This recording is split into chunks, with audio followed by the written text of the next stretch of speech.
The Republic of China is now buying gold like absolutely crazy, and that's a large topic I'll discuss in today's edition of Tech Economy. Now, as superficially upbeat economic data propels the stock market to incredible new highs, precious metals investors like myself are starting to question the story being told by the Wall Street cheerleaders and government bureaucrats. So let's unpack that. Last week, Bureau of Economic Analysis announced its gross domestic product estimate for the fourth quarter. Now, it did beat expectations, with the GDP growth coming in at 3.3%. The gains came largely as a result of seasonal bumps in inventories and exports, which are not really expected to be sustained. GDP growth is almost certain to come in much lower in the first quarter of 2024. It could even start to trend negative later in 2024 as the year continues. Alternative measures of the economy's performance that were captured by the leading economic index are already turning down. So let's dive in. The LEI fell in December, and this points to an underlying weakness. We talk about it all the time. We are not in a great place right now. Also of concern, the number of American workers applying for their first time unemployment benefits is skyrocketing. New levels. A lot of people aren't employed, going out for those benefits and trying to sustain and live in this crazy world we're in right now. Nevertheless, the talk on Wall Street is that we have a soft landing. I simply do not believe it. The mainstream financial media is touting a so-called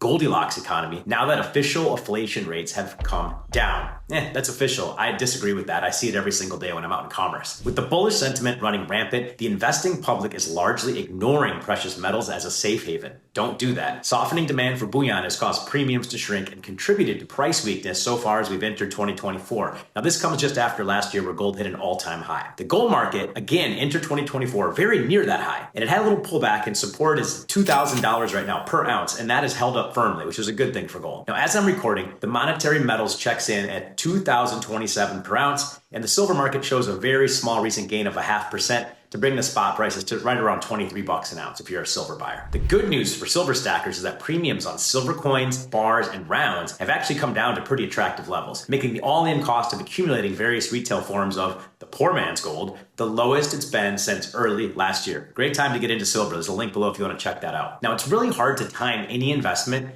but right now, precious metals are ripe for the taking. There's a link in the pinned comments below if you want to start accumulating gold or silver or both from precious metals dealers that Greg and I have personally vetted and also work with. Yes, I invested with one of them. If you click the link, you might get synced up with them, depending on your horizon, timeline, and goals. Now, although gold and other precious metals are largely being overlooked right now by US investors, that's not the case in other parts of the world, like I talked about earlier in this video. In fact, the gold market in China is absolutely booming. Their economy is kind of a mess right now, so people are looking for outside investments, and they also can't really buy Bitcoin. So that's coming into play too. The Chinese stock market and currency have both plummeted in value over the past several months. We've covered that on this channel, but the gold prices over there have hit record highs as you compare them to the Chinese currency, the yen. China is now the world's biggest retail buyer of gold. So that should tell you something. China is a big nation. And Chinese households are increasingly turning to gold bullion and jewelry for wealth protection. They're out there protecting themselves. Why aren't you? China's jewelry prices went up 8% last year, and that's according to the China Gold Association. Meanwhile, the demand for gold coins went up by 16% last year in China in 2023. The Chinese gold-backed exchange-traded funds added 10 tons to their holdings. Further, the People's Bank of China increased its gold reserves by a whopping 225 tons. The PBOC has also implemented measures to make it easier for bank account depositors to convert cash into gold. So China's going full on gold right now. Chinese officials may be viewing gold as a geopolitical tool with amid rising tensions with the US. No secrets there. The US dollar is steadily losing market share in terms of global central bank currency reserves, while gold continues to gain. It's not ultimately China or Russia or other US adversaries that pose the biggest threat to US dollar hegemony. It's reckless US fiscal and monetary policy, which we've talked about many times on this channel, that's undermining the global confidence in our currency. The credit rating agencies like Standard & Poor's and Fitch have downgraded US debt amid a skyrocketing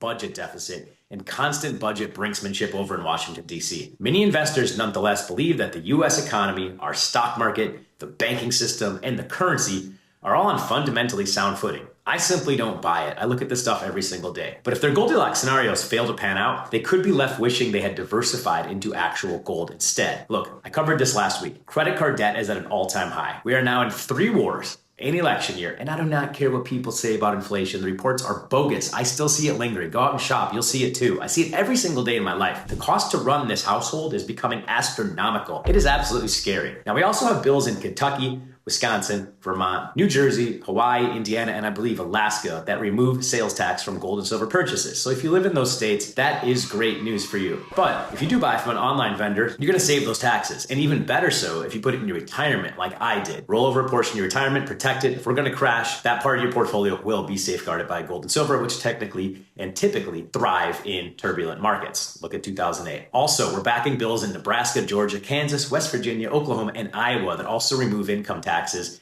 and in several cases institute other sound money reforms. Keep your eyes out for more information about investing in gold. We'll cover the world, including China, and what's happening in today's economy. You can join our newsletter at Tag Economy, that's TAG, economy.org. We only send one email per month, which summarizes our YouTube takes, so you'll get all our reports in your inbox if you prefer it in that manner. Thanks for watching. I will see you next time.